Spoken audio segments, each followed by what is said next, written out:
Good evening, everybody. Good morning if you're joining us from the US or North America. My name is Sultan Saud Al-Qasmi. Welcome to the 25th Online Cultural Majlis. It gives me great pleasure to be hosting our speaker today, an individual that I had the great pleasure of meeting in Paris a number of years back, and I've been following her work, and I use her material in my class, and I cannot be more excited to have Anahi join us today. And even to add more, substance to today's conversation, we have none other than acclaimed Yemeni artist Bushra Al-Mutawakkil, who has kindly agreed to do the introduction to Anahi. So Bushra, the floor is yours. Thank you, Sultan. Hello, everybody. My name is Bushra Al-Mutawakkil, and I'm a Yemeni artist. And it's an honor to be presenting our guest speaker tonight, Anahi Alviso-Marino, who's also my friend. Anahi Alviso-Marino is a scholar and a researcher specialized in political sociology and visual arts in the Arabian Peninsula.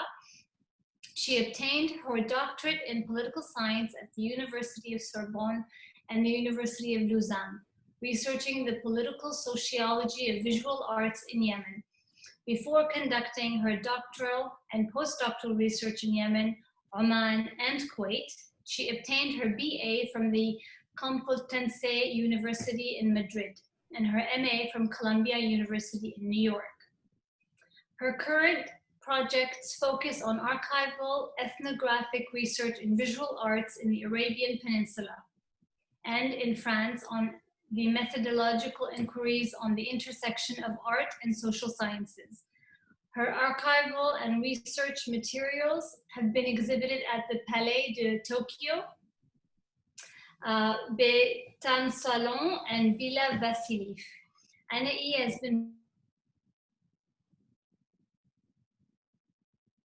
published extensively she is currently finishing a book based on her research in Yemen, and is working towards the creation of audio-visual recordings from art archives in Kuwait. She teaches at the Nouveau Collège Études Politiques in Paris. And I'll just tell you just a tiny little bit about how I met Anahi. We met back in 2008. I just had my twins, and I wasn't a very well-known artist at the time. Nobody knew about me, and she interviewed me for the Yemen Observer, which is an English language newspaper, and then interviewed me for a website publication, and somehow suddenly introduced my work both locally and internationally. And she did the same. She interviewed many, was doing an art series in the newspaper Yemen Observer, interviewing many different Yemeni artists, which I think also became part of her research and gave attention to these artists like myself. So I have the honor of being included in her research, but I also had the pleasure of having her model for me for my hijab series as well. So we kind of have this exchange. Her research shows that not only does Yemen have a rich cultural heritage, but it also has a rich history in contemporary art that goes back to the 30s, which is not widely known. So so on behalf of myself and other Yemeni artists, Anahi, I would like to say thank you. And now I present to you my friend Anahi Alviso-Marino. Sorry. Thank you, Bushra. Thank you very much for this beautiful introduction. Thank you, Sultan, for having me here and for creating also this space, this symbolical space, and also for supporting projects like my research through the Virgil Art Foundation. So this is a really great opportunity to share and also to acknowledge this this interest also and this support. And also thank you everyone for being there today. As I was preparing today's presentation, I realized that there were two particular sets of stories that I wanted to share with you. So the first is the multiple stories of individual and collective, state-sponsored and also private initiatives that together map Yemen's art infrastructures. This first extremely rich set of stories follows a historical narrative and also conveys an overview of Yemen's art history through describing and also through inscribing chronologically art workshops, collectives, syndicates, federations, publications, state-sponsored and private initiatives, both before and also after the 1990 unification of former South Yemen and North Yemen. Now, the second set of stories invite us to think about how the first set of stories were traced and they inform certain aspects of methodology and also point to the importance of personal archives. So what are these personal archives? So it's all these documents and images and papers and souvenirs and miscellaneous objects that artists kept in order to retrace their own trajectory, but also by doing so, they were retracing the story of infrastructures in Yemen, infrastructures they participated to establish or they integrated at different times of their artistic individual trajectories. So in this presentation, I will focus on the first set of stories. I won't be able to dwell into the individual or collective endeavors that also let us know all the efforts behind each one of them, but I will make sure to leave you with what I will call a purposefully overwhelming overview of the numerous art infrastructures that map together our practices in Yemen. So with this idea of overwhelming you, my aim is to, let's say, at least be able to highlight some of the infrastructures that contextualize contemporary practices and experiences from painters, sculptors, photographers, installation artists, street artists. Some of them I was scrolling through and I'm so happy to see them today online in the Zoom. And this second set of stories will appear indirectly through the images I have selected to show you from archival materials I collected and also I produced during my doctoral fieldwork in Yemen between 2008 and 2011. So I will gladly come back to these objects during the Q&A and share a bit more about my research and how I conducted this work. It is a little bit jumpy, I can see. Okay, sorry about that. So let me share this. Let's see if this works. Okay. Is it working? By the way, Anahi and I did a test an hour ago and it was perfect, just to let everyone know. But this is Murphy's Law. Yeah. Things will go wrong. But you can start, Anahi. It's okay. We can hear the audio. You can stop the video if you want as you're doing the presentation. Make sure. Can you see the images? Can you see the images? The PowerPoint? Yeah, we can see the images. Yes. Okay. So to tell you the stories of all these art infrastructures in Yemen, I will first need to take you through different art scenes that developed then in several countries. So we're talking about 3 different countries mainly, but also I'm going to be referring to the former British protectorate in Aden, which ended in 1967 and was followed by the establishment of South Yemen, where the only Marxist-Leninist republic in the Arabian Peninsula was created and lasted until 1990. Then we will also go through North Yemen, so a republic that replaced in 1962 the Imamate, or a sort of religious type of monarchy that previously existed. And then the Republic of Yemen, so created in 1990 following the unification of North and South Yemen. So a republic where armed conflict started at the end of 2014, leading into an ongoing civil war that the UNDP has estimated has cost more than 200,000 deaths. So roughly 100,000 in combat, and we're talking about something around 130,000 due to the absence of food, health services, and general infrastructures.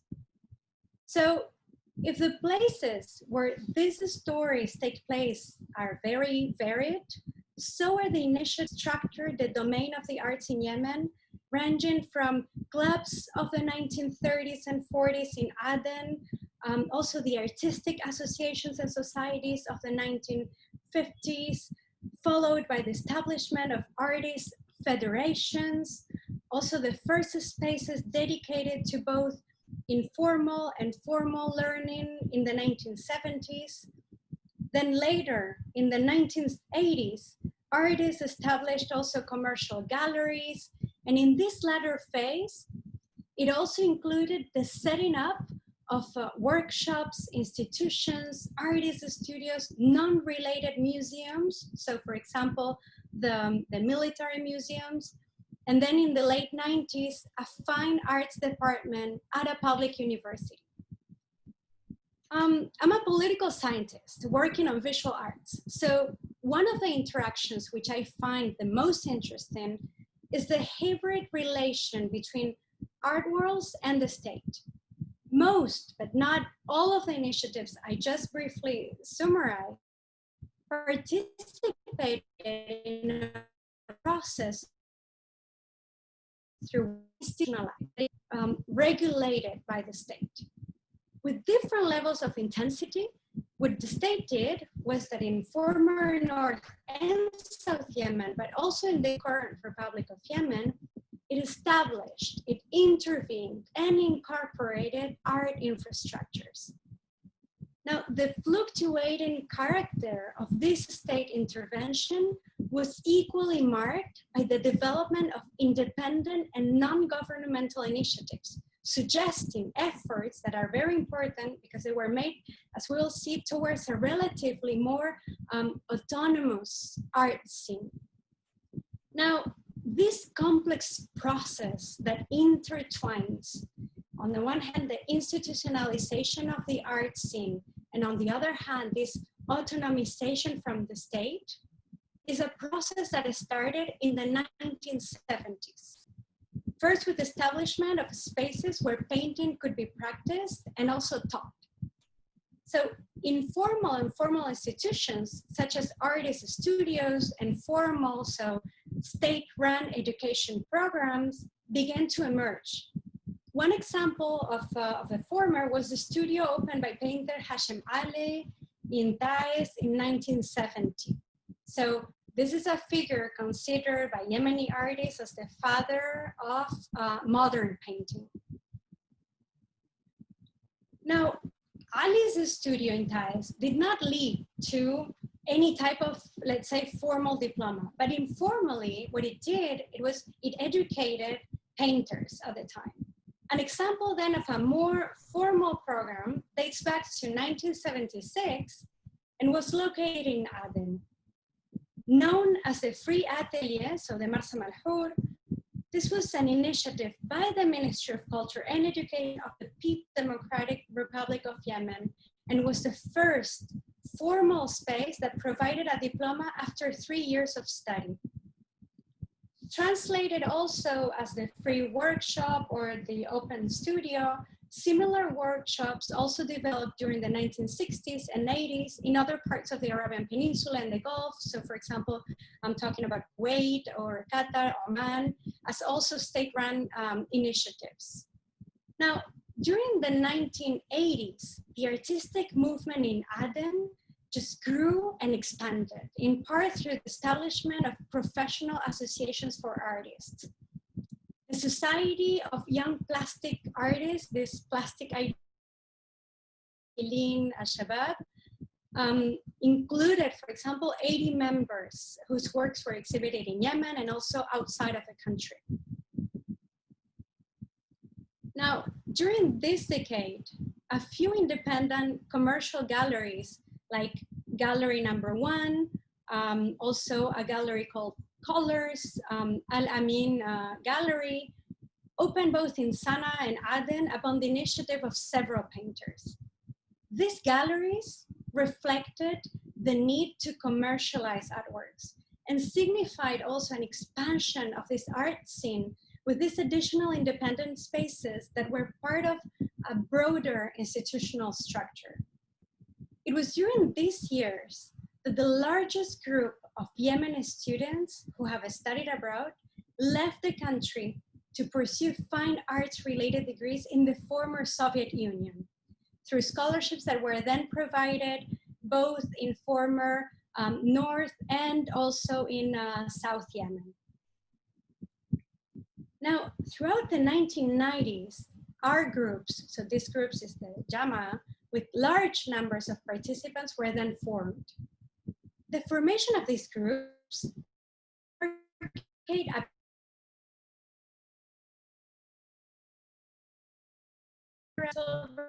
resources, but it's an effort to secure better conditions and opportunities to exhibit and sell artworks. Among these can be counted, for example, the group of modern art, so the Jama al-Fan al-Hadith, who were active in the 1990s, also the International Yemeni Cultural Circle, known as Al-Halaqa, so Al-Halaqa al-Thaqafiyya al-Yemeni al-Dawliya, who were active from 1996 until 2001. And this group, for example, it was also linked to Beit al-Halaqa, which existed between 1997 and 2001, which was simultaneously a space for workshops and exhibitions, and also the grounds for a cultural publication, the Halaqa Journal, last issued in 2003. All these initiatives reflect the diversification of spaces dedicated to visual arts and also the search for independent networks, both triggered at a period marked by the retreat of the state from this art scene. Now, in the 2000s, another type of artist group emerged that differed from the groups of the 1990s that I just described. So their membership was much reduced, typically to less than 6 artists. Also, some of the groups differed in the fact that they were women only, like Halat Launia from the coastal city of Hodeidah by the Red Sea. So this group was created in 2005 and is still ongoing to my knowledge.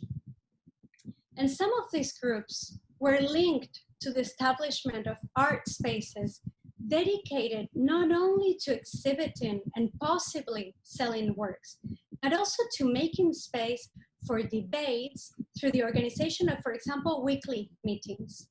This was the case with the group of contemporary art, so the Jama al-Fan al-Mu'asir, that was created in 2001, which established a place called the Atelier. So an artist-run space located in the old city of Sana'a, Yemen's capital, that existed between 2001 and 2009. Now, these initiatives were a variation of those attempted in the 1980s and 1990s, in that they not only served to commercialize artworks, as galleries do, for example, but reflected the need to tackle different purposes, such as promoting debate among artists and their public, also the need to create networks, showcase works, and also provide this sort of informal learning for artists who were without a formal training in fine art. Now, during the 2000s, these groups of artists participated in the expansion of artistic networks. This was the case with collective initiatives such as the Sanani Group of Contemporary Art, the Jama al-Fan al-Mu'asir, active since 2001, or the Jama Ruh Al-Fan, so Arts Spirit Group, that existed briefly between 2005 and 2007, and who were based in Aden.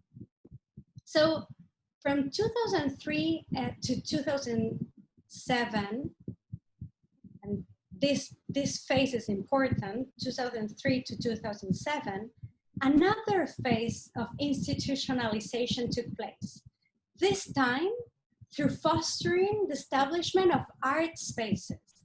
So this process, what it did, it was that it relatively decentralized the artistic scene, which had until then been centered in Sana'a.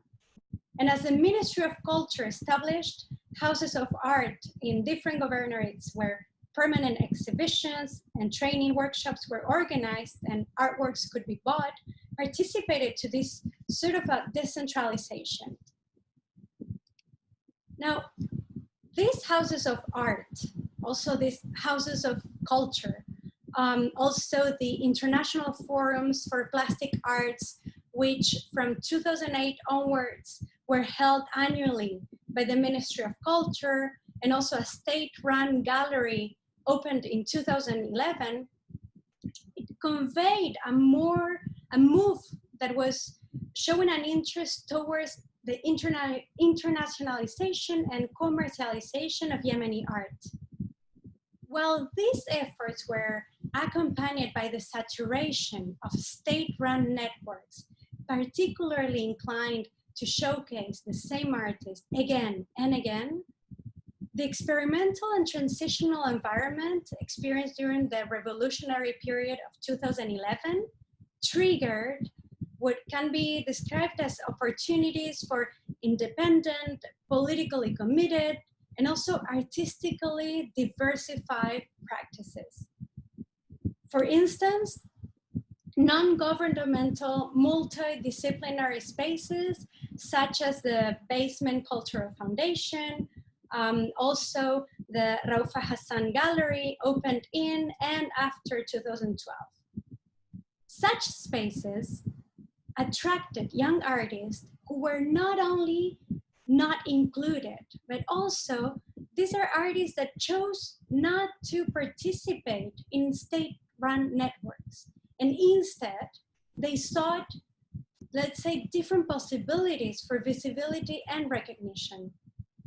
Now, during these recent years, not only classic spaces, meaning between four walls spaces have developed, but also experimental ones have been at the center of Yemen's artistic practices.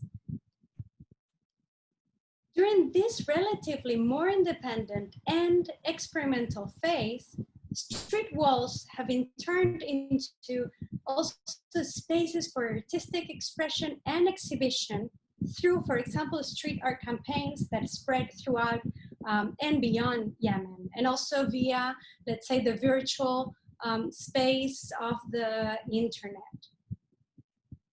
The constraints imposed by the war have also pushed artists to thinking differently in terms of the actual spaces for exhibition and for collective creation. For instance, in 2018, Rumus Foundation participated in this renewal of spaces that has gone sort of beyond the exhibition of different means of artistic expression, and rethinking also, for example, photography taken by telephone, for example, with the Phone Art Yemen project, or poetry exchange between Yemenis on opposite sides of the conflict and then recorded through WhatsApp. And this project, this particular poetry project, is called In the Land of Shattered Windows, Young Voices from a Broken Yemen. So among the actors and the spaces that continue to organize exhibitions, such as Rumus Foundation or the most recent art space, Archive, created in 2019, which is both a virtual space, so it exists on Instagram, and it's also a geographically located one in Sana'a. Also, other types of activities are taking place, such as workshops that are related to curating exhibitions and developing individual projects in the form of artistic residencies. Now, the repertoires of artistic expression are definitely diversifying. And by sort of prolonging the momentum of documentary and fiction films that was created at the time of the contentious mobilizations of 2011, other foundations such as Combra Films created also film training. And in this context, disciplinary hybridizations and experiments are taking place, and also certain transitions are, let's say, happening. And in these transitions, what is happening is that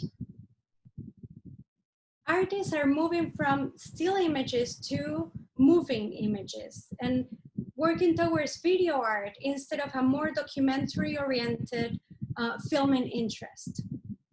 So I will now conclude by stressing that the varied infrastructures and institutions that I have briefly described to you today add to other ongoing projects that also contribute to safeguarding cultural and artistic practices in times of war.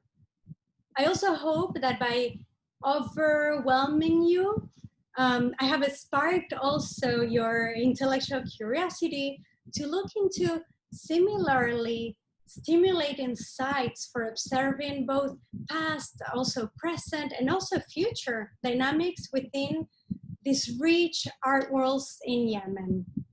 Thank you very much. Thank you so much, Anahi.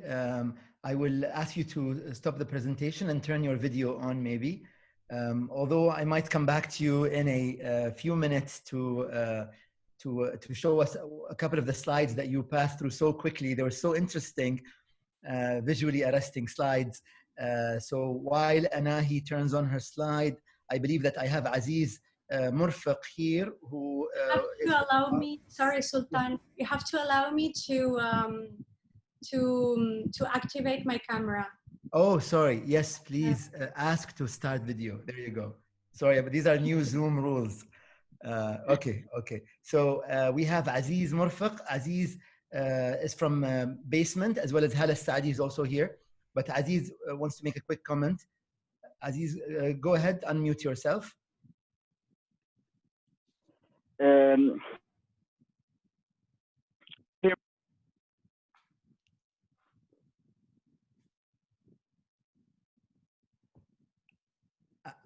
Aziz? Hello? Yes, go ahead. Just a second. I'm not hearing you. We can hear you. Go ahead. Just let me do it again. Sorry, the internet connection is bad. But no, first of all, I want to thank you all for this great event. I want to thank you, Sultan. I want to thank Bushra, and I want to thank Anahi, which I never met, but I had the chance to talk to her once upon a time. I think it's really surprising that to know that the Yemeni art scene started in the 30s or 40s. I thought it was just on the 50s or maybe 60s if we were optimistic. But yeah, it was really surprising. Also, it's really important to Anahi. She mentioned it like very quick, but it's very important to know what are the political impacts on the Yemeni art scene. The Yemeni art scene is very affected by the political scene.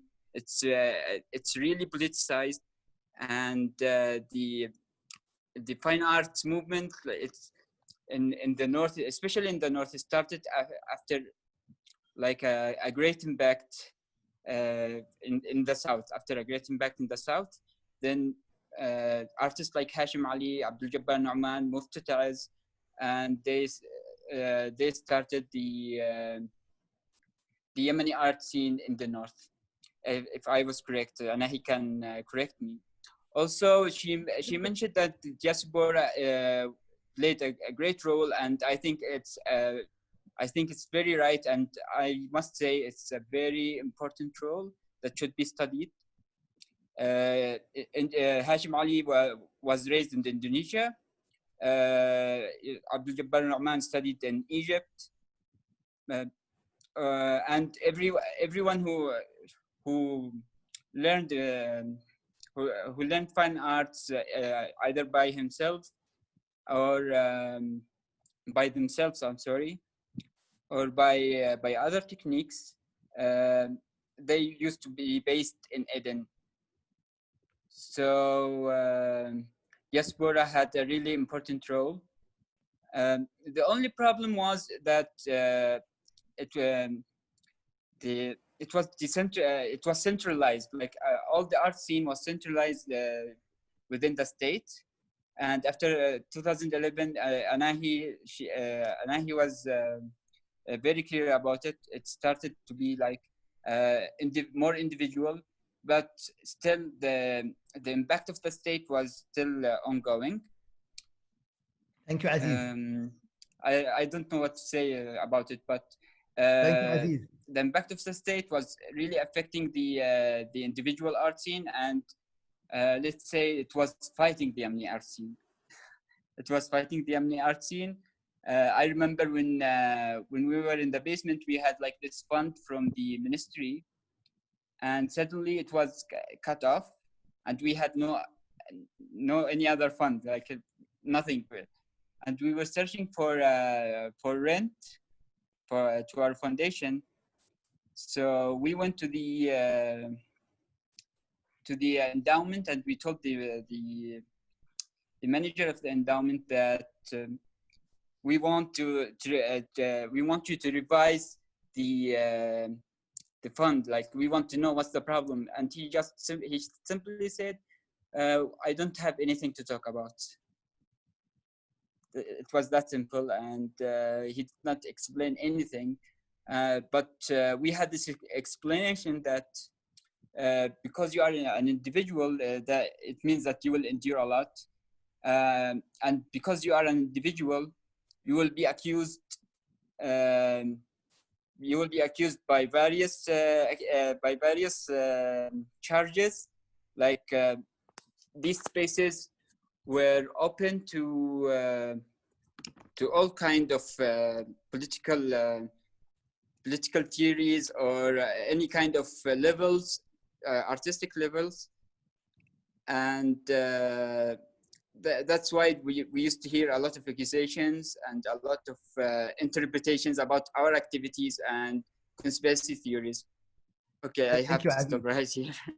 Thank you, Aziz. Thank you so much, Anahi. I think just to repeat what Aziz was talking about, first, the politicization of art in Yemen and the challenges of funding. Maybe just a couple of comments here before we move to someone else. Yes, yes, of course. That's why I chose as a thread to talk about the relationship between the state and the artist, because also the state played an important role in supporting the art scene, but also, as I explained, there were phases of also a retrieve from the space. So we are in an art scene that also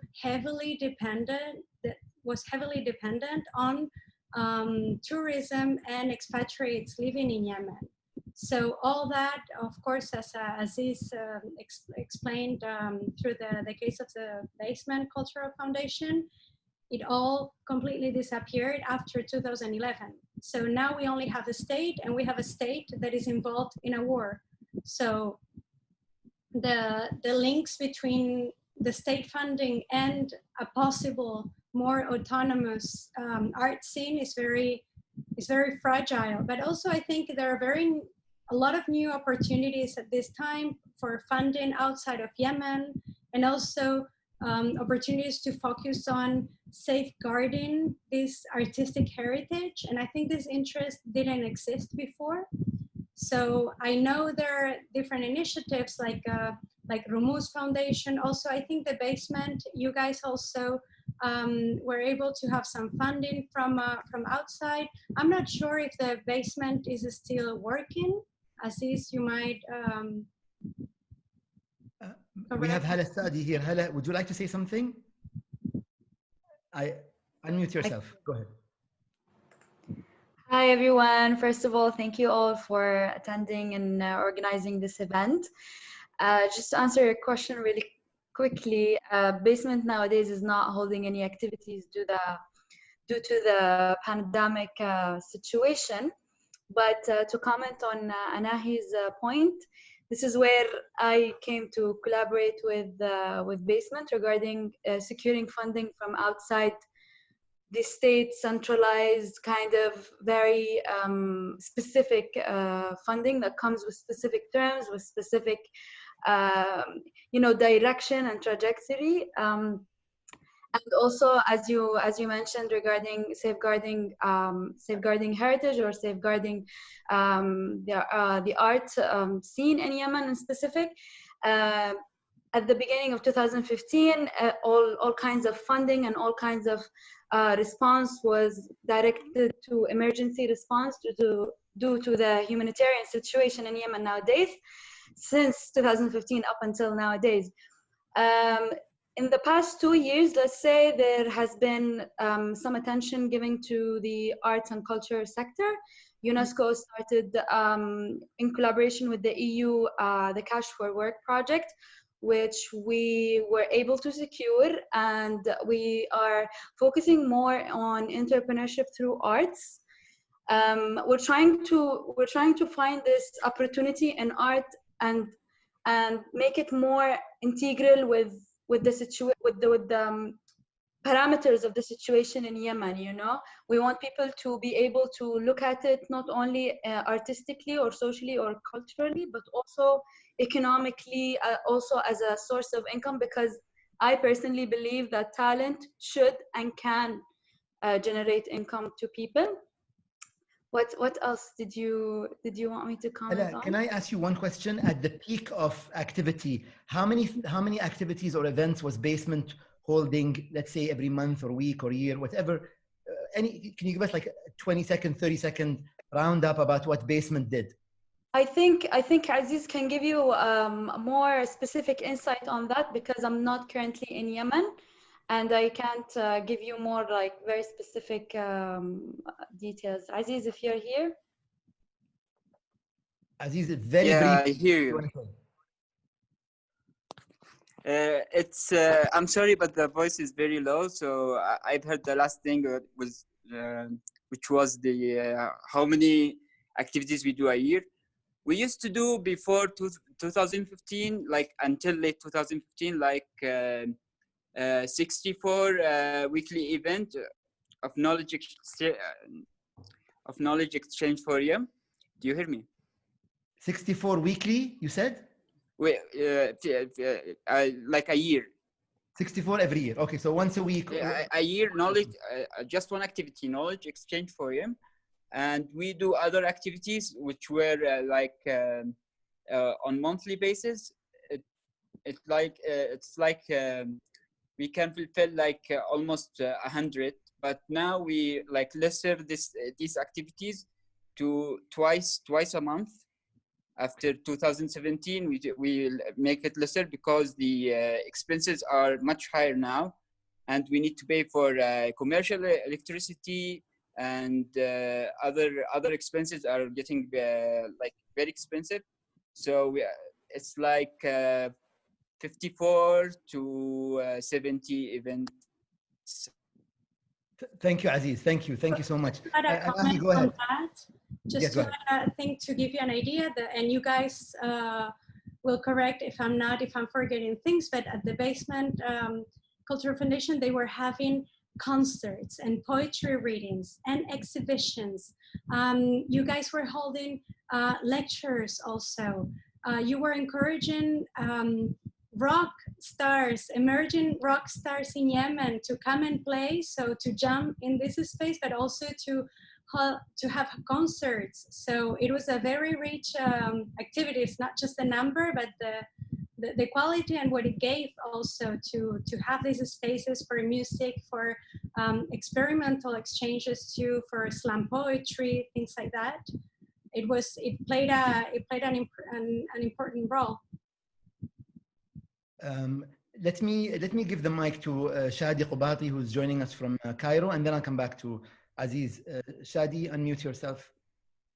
Thank you, Sultan. Thank you for all those amazing majlises which continue to inspire us. And thank you so much, Anahi, for the wonderful presentation. I remember Sultan mentioning 2-3 years ago about the book, which is yet to be published in Yemen. We're all very, very excited to see the finalized version. You're such an incredible ambassador for our country. My question was to do with the stigmatization of art in the country, like pre-2011, post-2011. Speaking with like many Yemenis, you hear a lot of people saying, why focus on art? You have a famine, you have a war, the country's in turmoil. Why should you focus on art?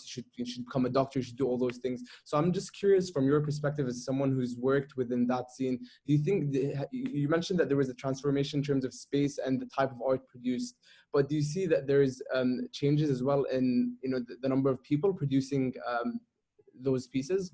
Thank you. Thank you. That's a wonderful question. And this idea of stigmatization, yes, there was a big gap. I will try to summarize some ideas that might answer to this question, but there are many elements. So I will try to reduce them. You had a big gap between all this generation that I briefly mentioned. So all these artists that traveled to the Soviet Union and came back with BAs and MAs and PhDs on fine art related studies. And then you have this younger in age, so maybe born in the 30s, so we're talking about the 60s and 70s, that these artists just wanted to separate themselves from these academically trained artists. So this gap, and this, I think this addresses to this idea of stigmatization that you mentioned. When I was doing field work in Yemen, for example, all the artists I met that were in their early 20s, they didn't want to pursue fine art related studies. There were very few cases I did. The ones I did had to travel abroad. So there is also the question of funding and also the question of economic conditions to travel abroad, but also this idea of doing a work that for all these artists, that I'm talking about at least 70 artists that traveled to the Soviet Union, they just came back and they couldn't make a career out of their artwork. They found jobs at ministries, universities, so they were employed by the state at museums, the military museum, the national museum, but as artists and their artistic production that couldn't circulate within Yemen or internationally, they just couldn't see an actual application or an actual access to visibility and recognition, artistic and economic recognition. So when I was doing field work, all these artists in their 20s, they had a big refusal towards this generation that was academically trained. And there is this, I don't know if I would say stigmatization, but just a different perception of academic knowledge applied to artistic trajectories. So it's a generation. There are many things. That's why I'm saying it's complex. It's a generational gap. It's also an economic one because younger artists in their 20s didn't have the same opportunities that all these artists had when they traveled to the Soviet Union. For example, it wasn't only the Soviet Union. It was also Egypt and Syria and Germany and European countries. Some of them even traveled to the US, to Europe. So with this funding, for example, just to give you an idea, the ones that traveled to the Soviet Union, they had 5 years of BA studies covered. They had 1 year to learn the language covered. They were paid to live there and also to produce art there. They had art materials, they could visit exhibitions, they could travel to different places, and then they could come back to Yemen during their breaks. So these economic conditions, they just don't exist anymore to artists that want to dedicate themselves to an artistic career. But this is not specific to Yemen. I mean, I'm talking about, this applies to Egypt, to many other art scenes.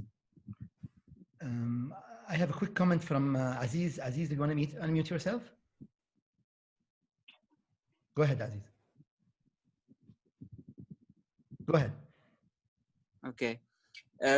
I also have this interpretation of the traditional caste system. The caste system, like the artistic scene before the revolution, was under the caste system in Yemen. It's a little bit similar to the Indian caste system, and there are certain jobs to those people who make arts or artisans. So this is an important factor to that affected the art scene in Yemen, because people are still thinking that artists are artisans and they make a craft. They are not making like art for art's sake. That affected the art scene very much. Thank you. Thank you. We have a question from Samir here who says, how can collectors and others support the Yemeni art scene in this period? Anahi and whoever, Bushra or Hala or anyone else is welcome to comment as well. But Anahi, how can collectors support the Yemeni art scene? I think the first step, in my opinion, is visibility and access to the history of the country. It's such a rich history, and there are no sources that are widely spread or translated or shared. There are sources. This is not a blank page.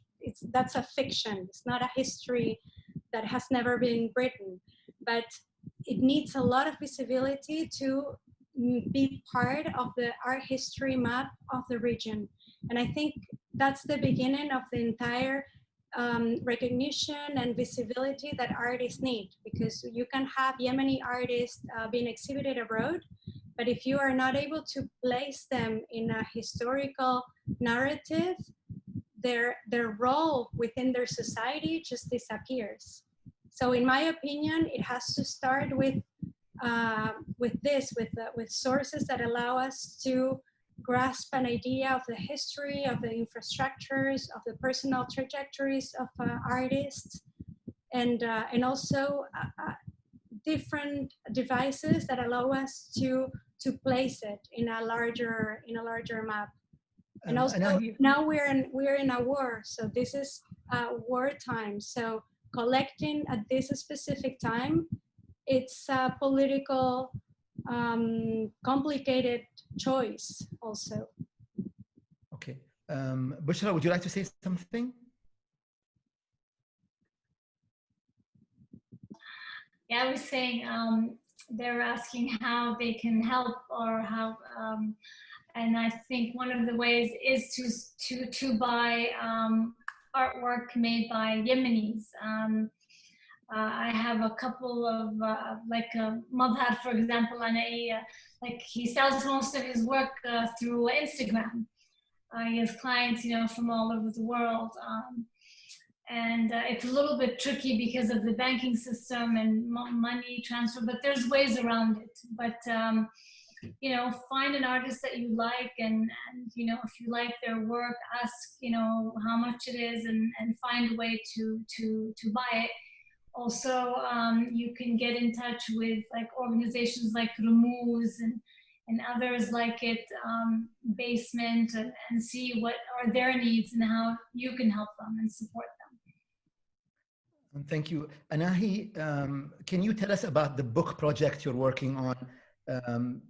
What is it about? When do we expect to see it? Please share some information. Sure. So this book project is a book based on my PhD. So my doctoral research on Yemen, the relationship between art and politics in Yemen. And I trace the history, so the history in the way that I just described, through the infrastructures and through the hybrid relationship between art and state, between artists and state institutions.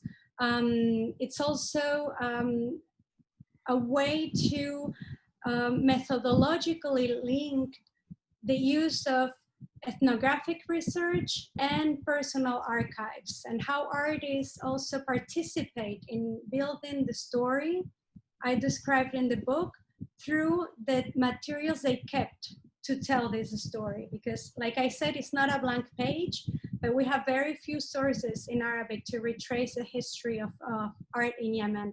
So what I did when I was in Yemen was, it was a methodological choice. I decided to live there for 3 years in order to be able to retrace this story that happened in different places that were not the usual places. So instead of having compilations, books, monographs, or catalogs, this story was circulated through documents that artists shared, through images that they were keeping in their drawers or in the museum's drawers, through handwritten lists of artists by generation, also by the artworks that they kept from their early periods, pictures from works that completely disappeared after the unification, for example.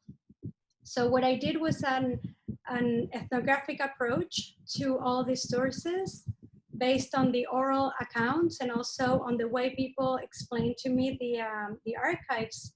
And this is what will be able to sort of come out from the book. This is stories that interrelate artist participation into my research, and then my reading as a political scientist of history in Yemen, art practices, and the relationship between the state and the arts. So it will, inshallah, it will be out by the end of this year, beginning of next year, and I'm sure Sultan will be able to send some news about it. I can't wait to share news about it. You know this project from inside out. You've been supporting it from the beginning. I'm so excited about this project. It's so important. And I mean, I'll share a quick story here. I couldn't find a book about the history of art in Yemen and the Yemen art scene, accessible book. There are, of course, some. And then I came across what Anahi was doing, and so we had to support her work. Shireen Atasi, you attended one of Anahi's talks in the UK, I believe. Could you share a little bit about that? Yes. Hi, Anahi. Long time no see, I think. How are you? Basically, what I wanted to say when we're talking about supporting artists, I wanted to say that Anahi and I worked with Venetia Porter to organize a day entitled Making Art in Yemen and Syria. And this was only last summer, just about 11 months ago. And that was part of the Shabak Festival at the time. And what I'm saying is, you know, buying artworks from artists is probably not the only way, or at least I'm not convinced that it's the only way that we can support artists. You gave the chance to amazing artists from Yemen to come to London and to share that kind of exchanges and the opportunities, and to talk about their work and the challenges they're going through, whether they live in diaspora or they live in Yemen. It's equally challenging for them. And I think these opportunities for exchange are very important for people like you, for us and what we do. I'm with the Atasi Foundation, for those who don't know, but for what we do, it is important that we give the chance and a voice to those people who aren't able to find a voice and to find a platform for them to really talk and be heard. So I think it's really important, and what you're doing is brilliant.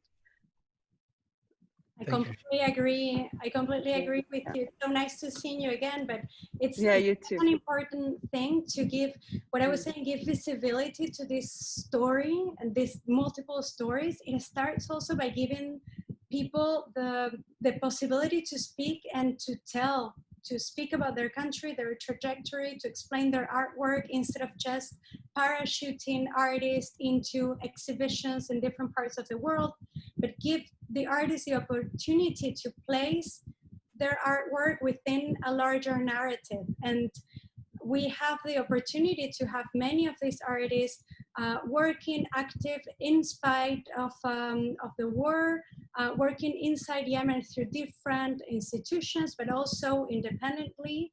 And this possibility to give them the opportunity to go somewhere else and share that trajectory, it's really important, and it's really difficult because it's not easy to leave Yemen, and it's certainly not easy to come back once you leave. So having collectors and institutions that support from the beginning to the end, when they leave and when they return to these countries, is a very important way to contribute and to make it visible, to participate to this visibility that is so necessary. We have a comment from Hala. Yes, I just wanted to add on Anahi's point regarding sources and regarding like this account of Yemeni artists or their presence in our history. And I think we haven't yet utilized the digital sphere when it comes to that. Our archives are physical, are centralized, are lost perhaps, and we haven't yet tried to utilize the digital sphere where we can have where we can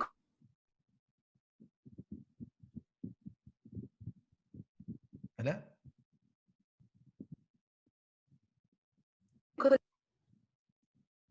Hello? Yeah, hello. Did I lose you? Yeah, go ahead. Repeat the last 20 seconds.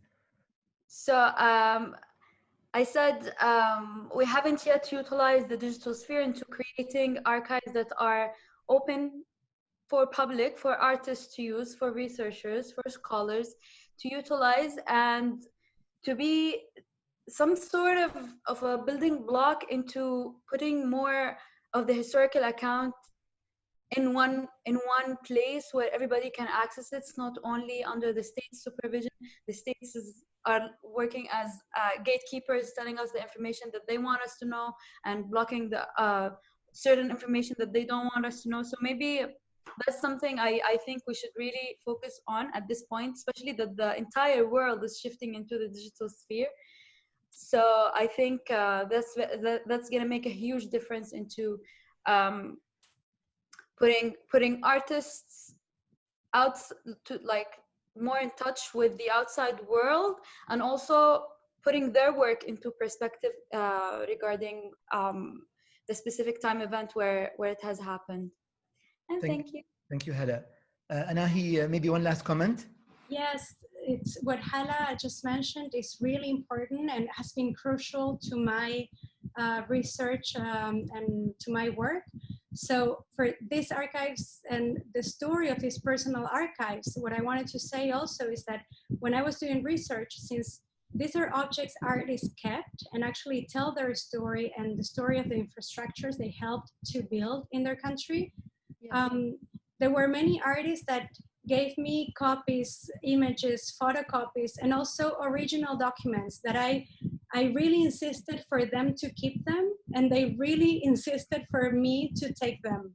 So that was a big weight over my shoulders, and so I needed to be able to do something with that and do not keep it in my computer or in my storage.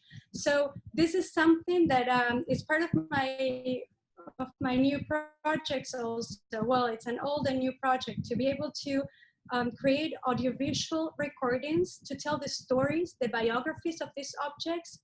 So archives can be shared, accessed, but also contextualized. Yeah. We'll contact you. Keep them.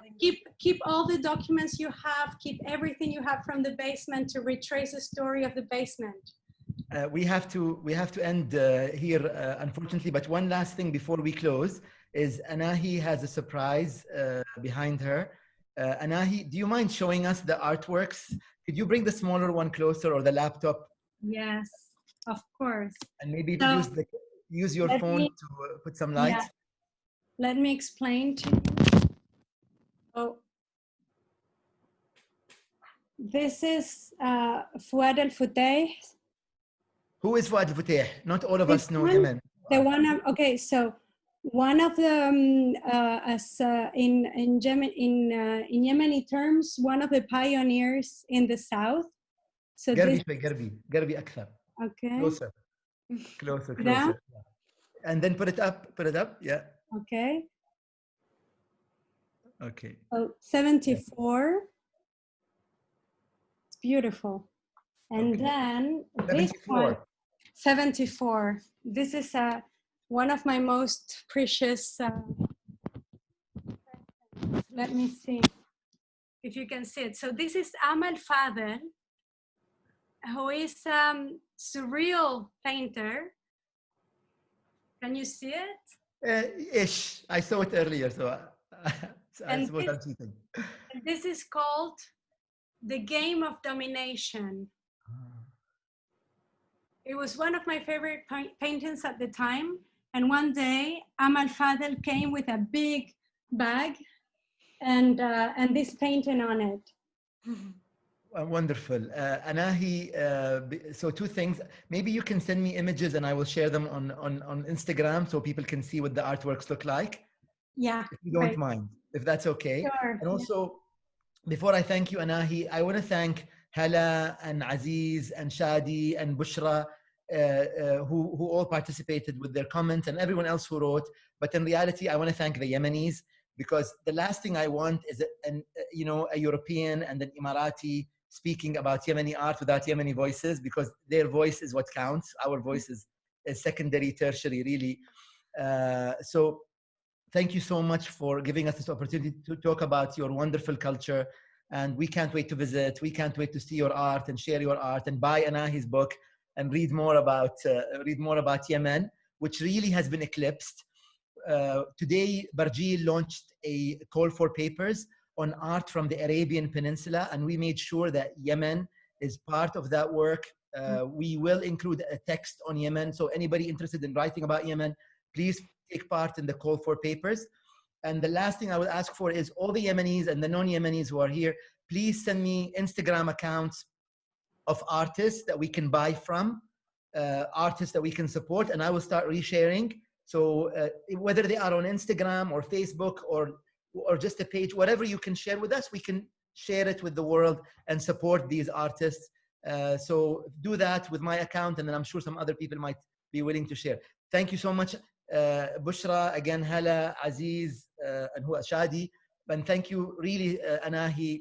I want to bring you back in a few weeks to talk, because this is not enough. Thank you so much. Thank you, everybody. Thank you to everyone. See you. Bye-bye. Bye-bye.